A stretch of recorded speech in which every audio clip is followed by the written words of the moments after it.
தான் ஒத்தது அறிவான், ஒத்து அது அறிவான்.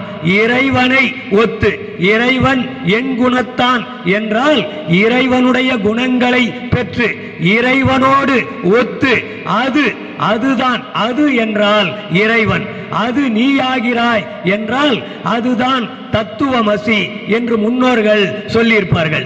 அப்படி ஒத்து அது அறிவான், உயிர் வாழ்வான்.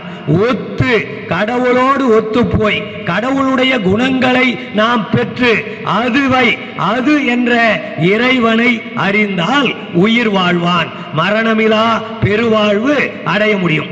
அப்படி ஒத்து அதை அறியவில்லை என்றால் செத்தாருள் வைக்கப்படும்.